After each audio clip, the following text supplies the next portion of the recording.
Today we're talking about 5 huge red flags in INFJ relationships. If you encounter at least one of those in your relationships, please run away or change your dynamic. This is not going to end well, and the sooner we become aware of those red flags, the faster we can actually take measures. Before we get started, I want to remind you the next INFJ Epic Life Bootcamp is just around the corner. We launched January 27th, so make sure to be on that waiting list so you get access to the early bird price. Download the free and updated poster on the 5 pillars to an INFJ Epic Life, and I hope to see all of you in our free and live masterclass here on YouTube, January 27th. Everything you need to know, you can find in the links in the description. Red flag number 1, you're too intense, too strong, too capable, or too knowledgeable for the other person. If this is the case, please run, or really make sure that you let that person know exactly who you are. You're not making yourself small anymore. You're not dimming your light. I know this is a very hard concept for a lot of INFJs, and I've struggled with this for a very long time because deep down we have conditioned ourselves, we've been conditioned by society that the way we are is wrong.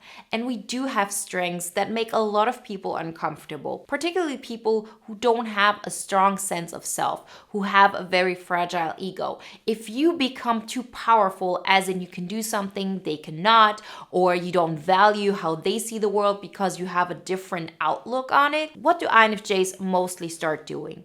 We make ourselves small. We actually try to cater to making the other person feel good.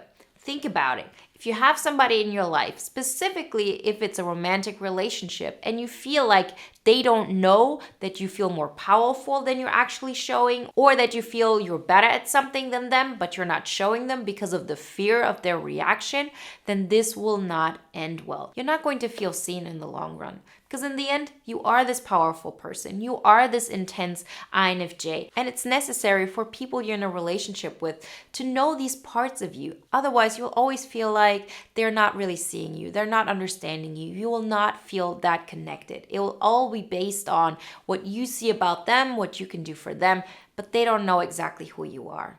I know a lot of INFJs are afraid of that because then we think we're too much and there's nobody else left if we actually, show everybody who we are. But trust me, once you get to a place where you say, I'd rather be disliked for who I am than to be liked for who I'm not, everything will change. Because all the people that might have tolerated you and liked you if you just made yourself small, they're not going to stay in your life anymore. They can't handle it. And the people who can, they will love this new version of you more and you will feel more connected to them. So I know it's a scary step, but it's definitely a step worth taking, because if you feel like this in your relationship, this is not a relationship that's going to end well. Red flag number 2, the other person is your escape from your life.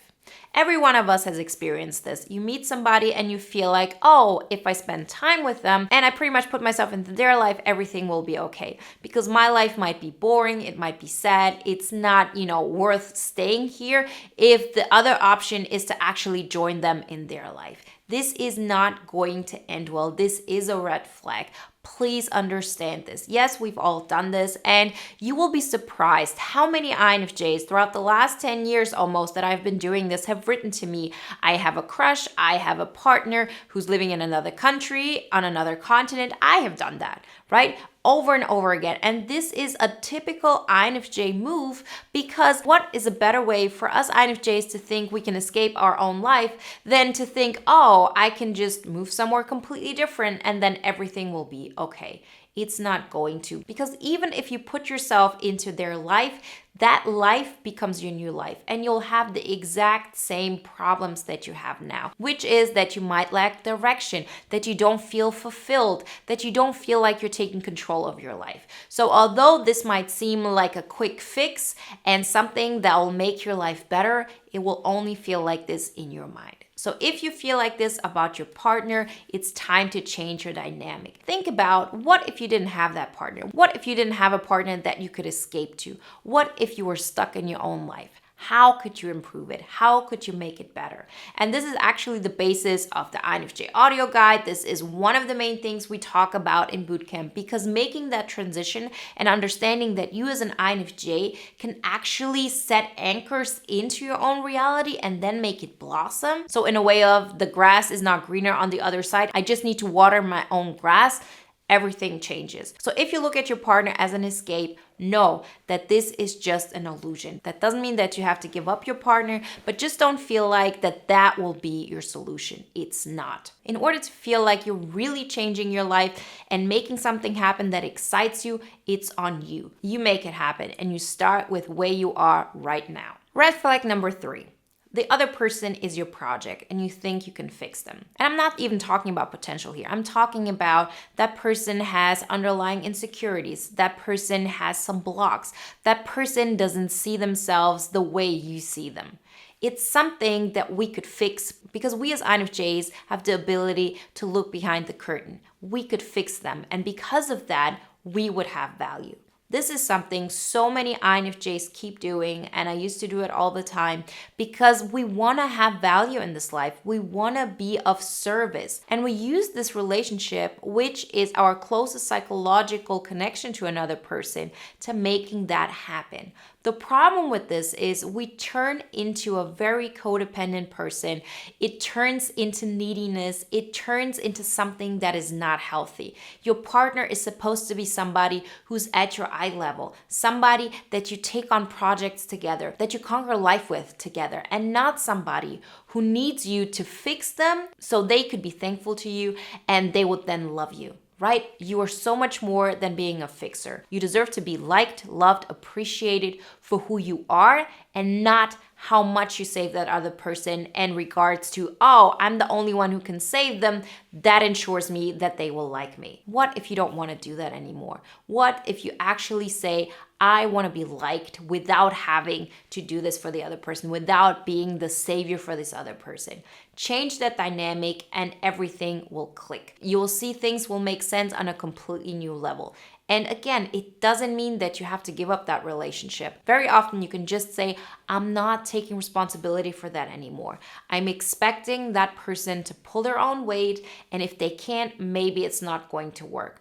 But they're not my project. I'm going to look for a healthy outlet where I can help people with my gifts, but it's not going to be my partner who's supposed to be on eye level with me. And on top of that, thinks that we're on eye level. How often, if you're fixing your partner, do they actually believe and know that you're the one who saves them? In most cases, you just know this and you're pretty much doing that without them wanting you to, or without them even knowing that you're doing that for them. They just assume that's how you are, and they're not aware of everything you're sacrificing in order to make them feel good about themselves. Red flag number 4. Your partner has a fixed mindset and they don't think there's anything wrong with their approach to life. If you have a partner who believes that the reason why their life is not going the way they want is somebody else's fault, if they feel like that's just the way I am, I'm not going to change, please take this as a red flag. This is generally speaking not a good idea, but for INFJs, it's even worse because we are people who grow. We in general are personality type who wants to grow, who wants to develop. Self-development is a huge thing for us because we know that this is the one thing that we can always look into. We always want to grow. We always want to develop. We want to take responsibility for what is happening in our life because that's the way our INFJ mind works. And if you have somebody who generally doesn't feel like they want to grow, they will hold you back. There will be a clash. You won't be able to stay on their level forever because it will make you unhappy. But if you grow, you feel like they are not going to pick up the pace. And that's a problem. And so what do? We already know they cannot grow with us, and we make that decision beforehand and we stay with them on their level. This is something so many INFJs are doing. This is something I have done. And I know for sure this is not making you happy. It just is not. And so many INFJs are asking themselves, what is wrong? How should I change this? Well, that's how you should change it. Start by growing.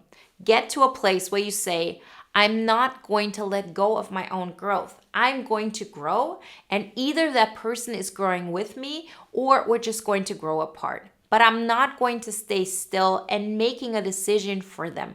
Allow them to make the decision of, do they want to be with the real you, which is a person who is continuously growing, or is this something that they just can't deal with? They might not be able to communicate that. Maybe they're not even aware of it consciously, but you'll see through their behavior that you'll just start growing apart. But if you choose your growth over everything, because this is part of who you are, and I mean growth not in, oh, I need to have a new business, or I need to make more money, or I need to, develop this and this. I mean growth as in being more of myself, being and living more abundantly, creating my INFJ epic life no matter what, because it's never at the expense of anybody else. It's just that people have the right to make the choice for themselves. Is this a life they want to keep up with or not? Don't make that choice for them. Allow them to make that choice. And if you encounter a situation where you already feel that person has a fixed mindset, really choose yourself first. And you'll be surprised how many people actually do have a growth mindset if they get to a place where they have to make a decision. Do I want to stay with you and, develop a growth mindset, or am I going to stay stuck in my old way of thinking? Red flag number 5. You're living in a one-sided relationship, or pretty much an imaginationship, how a lot of people like to call it. It is something that so many INFJs struggle with. I've done this myself. I know how it feels, but it's not going to get us to where we want. So often we have such a great understanding of who that person is. At least we believe that. We feel like there's such a strong connection. This would be such a win-win if we get together, if all works out. But the thing is this, if this person isn't going towards you and wants to have that relationship with you from the get-go, you cannot do anything to convince them. So often we as INFJs say, oh, I just have to prove to them that I really understand them, or that I didn't have any bad intentions, or that I'm not going to dim their light, and that I want the best for them, or that our future will be so bright if they just saw the potential of this relationship. Well, they won't. And it's really on us to start looking at the person for who they are and not for the person we want them to be. Yes, we can understand people very deeply. Yes, on some level, you might really have an understanding of who they are. But no matter what you do, you're not going to be able to express to them who you are, because we see people the way we are, not the way they are. So if you see potential in somebody, it's because this is the potential you would have if you were in their shoes. And they, on the other hand, if they don't really have the potential to be with you, they're not going to see that potential in you either. They will just say, oh, this person doesn't make me feel good about myself, or I don't see a future together, or whatever it is. Look at externally observable facts. Is this person really there trying to get closer to you, or are they pretty much staying in this one position and not getting closer to you? If that's the case, please take it as a red flag. Don't look at it, oh, we're getting closer through, mental connection, or the intensity of our exchanges gets better. No, look at it from a third person's perspective. If you could tell this to a person in your life who isn't an INFJ, who isn't like somebody who's always going to hype you, could you tell them about the situation and they would say, yes, that's a good idea. That looks good. This is going to work out. If that's not the case, take it as a very big red flag that you might misinterpret who that person is. Although you feel in your heart, you know exactly who that person is. So many of us have done this. Trust us when we say this is something that makes sense in our mind, but it's not something that will make sense in real life. You're in love with the person in your imagination. You're not in love with the real life version of that person. If they were, they would be with you. Remember, relationship management, not just romantic relationships, but all kinds of relationships are super important for INFJs. And this is one of our pillars that we discuss in the INFJ Epic Life Bootcamp. It launches January 27th, so make sure to be on that waiting list to get access to the early bird price. Download the free and improved poster on the 5 pillars to an INFJ Epic Life. And I hope to see all of you in our free and life masterclass here on YouTube, January 27th. And if you want to watch another video now that is in alignment with today's topic, then watch the video you see now on the screen. I see you in the next one. Bye, guys.